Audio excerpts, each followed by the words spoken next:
আবিরের ছোটদির নাম ফাগুন। আবির অবশ্য ছোটদি বলেই ডাকে, কিন্তু পাড়ার সবাই ডাকে ফাগুনদি বলে। বড়রা ডাকে ফাগু। ছোটদির বিয়ে হয়েছে ছোট নীলপুরে। এই নিয়ে আবিরের ছোট নীলপুরে আসা দুবার, একবার ছোটদির প্রথম শ্বশুরবাড়ি আসার দিন, আর এবার ছোটদির সঙ্গে। আবিরের অ্যানুয়াল পরীক্ষা হয়ে গেছে, তবু মা বলেছিলেন, ফাগুন, আবিরকে আবার কেন নিয়ে যাচ্ছিস? বাড়িতে থাকলে 7-এর অঙ্ক বইটা একটু দেখতো। পরপর তো পড়াশোনার চাপ বাড়ছে। ছোটদি বলেছিল, বারুক তো, অত পড়া করো না তো। আবির আমাদের পড়াশোনায় যথেষ্ট ভালো, 1 সপ্তাহ পরে দিয়ে যাব। মা আর না করেননি। আবির এখন ছোট নীলপুরে। আবির ছোট নীলপুর এসেছে দুটো কারণে: 1, ছোটদির পাতে ভাত খাওয়ার লোভ; 2, ভুতুম। বরং বলা যায় আবিরের কাছে ভুতুমের আকর্ষণই সবচেয়ে বেশি। ছোট নীলপুরে আসার পরই ছোটদির কড়া হুকুম হয়েছে, আবির, একদম রোদে বেরোনো চলবে না, বেরোবে শুধু বিকেলে, একদম খেলার মাঠে। জামাইবাবু অফিসের কি সব খাতাপত্র দেখছিলেন, মুখ তুলে বললেন, ফাগুন, তাছাড়া আবির যাবেই বা কার সঙ্গে? ভুতুম তো নেই। আবির অস্ফুটে বলে উঠল, নেই মানে? ছোটদি বলল, ভুতুম 3 মাস হলো মারা গেছে। বড় দুষ্টু ছিল ছেলেটা, অত গাছে পালায় উঠলে। আবির বলল, কি হয়েছিল ভুতুমের? জামাইবাবু বললেন, সেসব তোমার না শোনাই ভালো আবির। আবির আর কিছু জানতে চায়নি, কিন্তু মনে মনে কষ্ট পেল খুব। সেবার কত বন্ধুত্বই না হয়েছিল ভুতুমের সঙ্গে। আর ভুতুমটা ছিল অদ্ভুত, আবির যা বলতো তাই করত। সেবার যখন আবির ছোট নীলপুরে এসেছিল, তখন বর্ষা নামি নামি করছে, ছড়িয়ে ছিটিয়ে 2-1 পশলা বৃষ্টিও হচ্ছে। আবির আর ভুতুম ঘুরছিল মাঠের ধারে।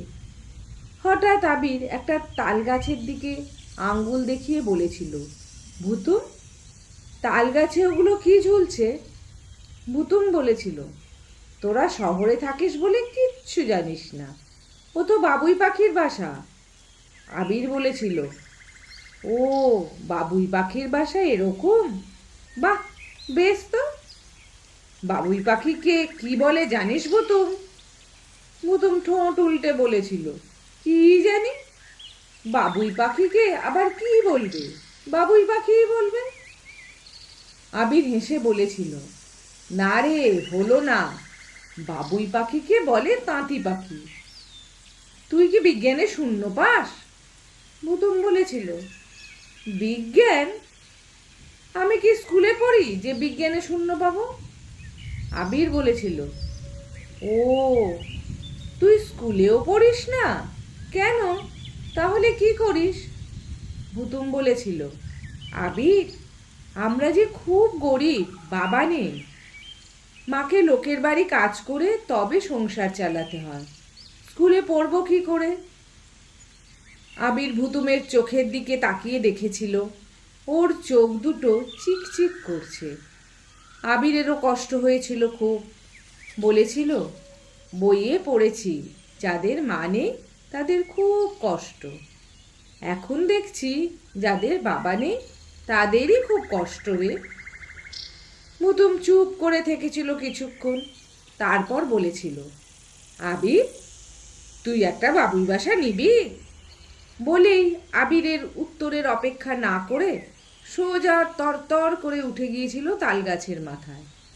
অনেক কষ্ট করে একটা বাবুই পাখির বাসা পেরে এনে আবিরের হাতে দিয়ে বলেছিল, নে, শহরে নিয়ে গিয়ে তোর বন্ধুদের দেখাস।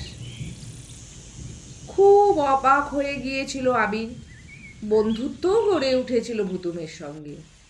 বয়সও তো দুজনের প্রায় একই। সেবার আবিরকে ডাহুক বিলে নিয়ে গিয়েছিল ভুতুম। আবির বলেছিল, এত বড় দিঘি আমি জীবনে দেখিনি, আর এত পদ্ম ফুল। ভুতুম বলেছিল, আর কি আছে জানিস এই বিলের জলে? আবির বলেছিল, কি? ভুতুম বলেছিল, যখের রাখাল। আবির খুব অবাক হয়ে ভুতুমের কথায় বলেছিল, রাখাল বালক তো মাঠে গরু চড়ায়, যখের রাখাল আবার কি? ভুতুম বলেছিল, এই দিঘির জলের নিচে আছে কলসি ভর্তি যখের টাকা। অনেক কলসি আছে, কোনো কলসিতে আছে খাঁটি রূপোর টাকা, কোনো কলসিতে অন্য জিনিস। সেই ঢাকনাটা কলসিগুলো সবই কিন্তু জীবন্ত, তারা জলের নিচে হেঁটে চলে বেড়াতে পারে। আবির অবাক হয়ে বলেছিল, তাই নাকি? ভুতুম বলেছিল, আর মাঝে মাঝে এই কলসিগুলোকে নিয়ে জলের নিচে বেড়াতে বেরোতে হয়। সেজন্য জক কি করে, সুন্দর দেখতে আমাদেরই বয়সী যে ছেলে সাঁতার জানে না তাকে হিড় হিড় করে টেনে নিয়ে যায় জলের তলায়।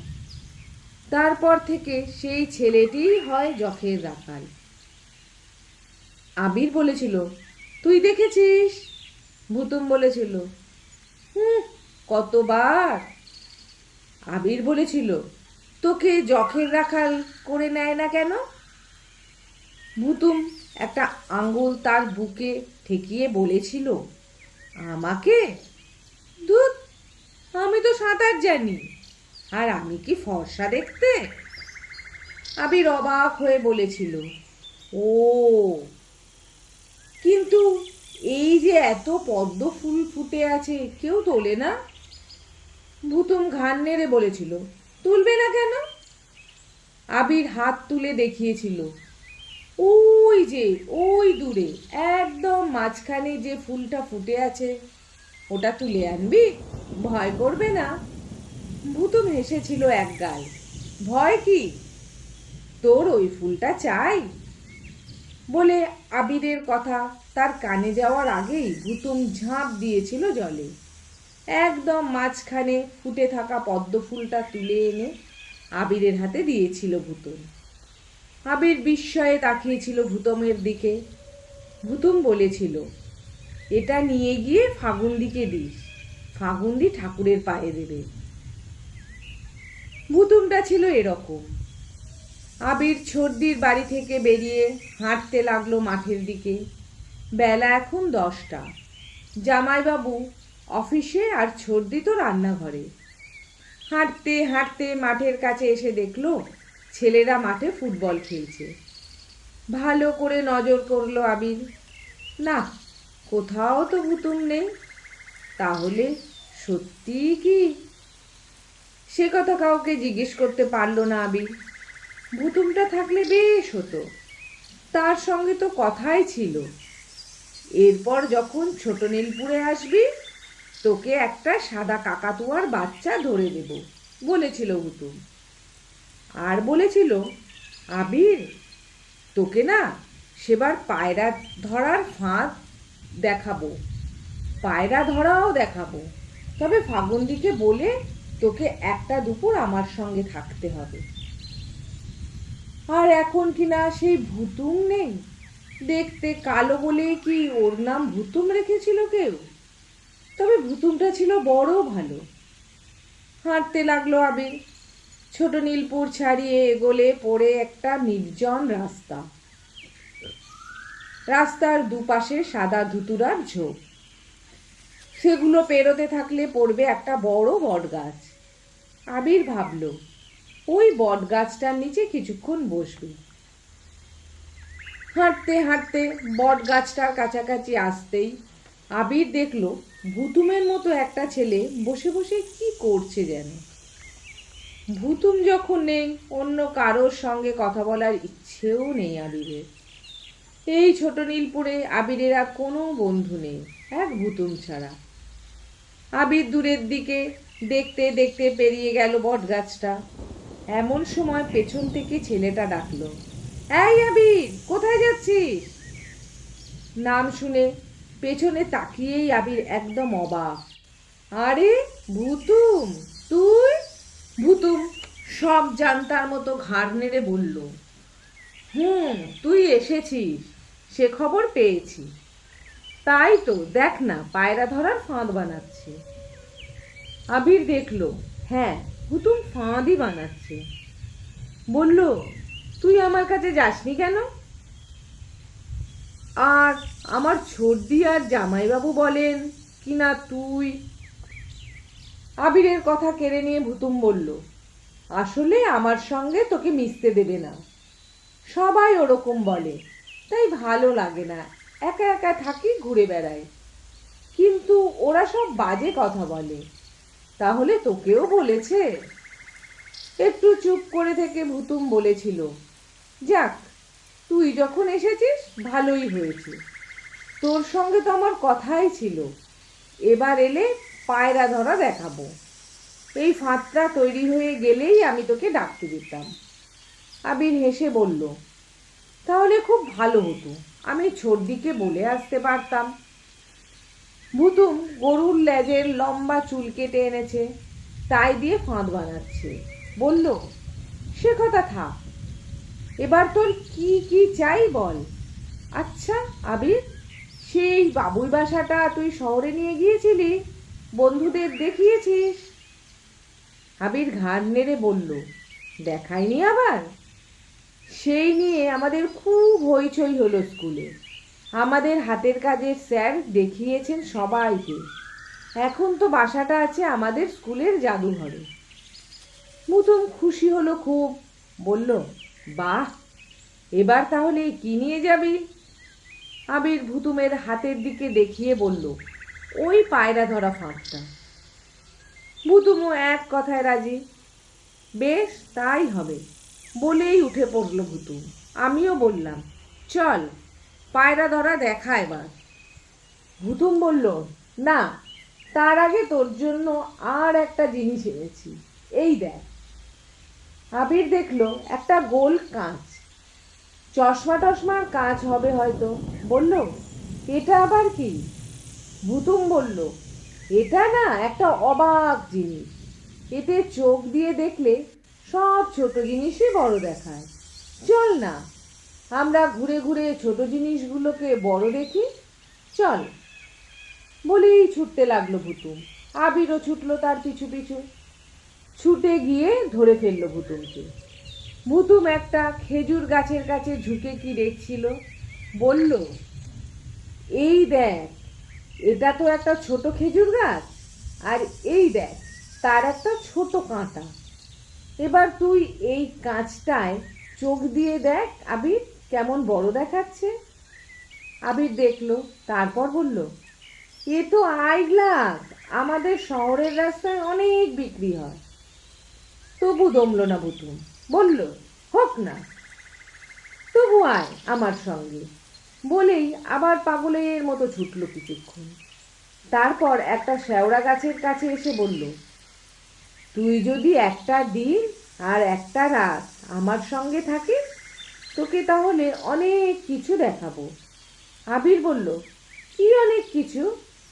ভুতুম বলল, যেগুলো তুই কখনো দেখিসনি। শুধু তুই বা কেন, কেউ কখনো দেখেনি। আবির বলল, কি, তাই বল না। ভুতুম একবার এদিক ওদিক তাকিয়ে নিল, তারপর বলল, যেমন ধর পরী, যেমন ধর আলেয়া, যেমন ধর।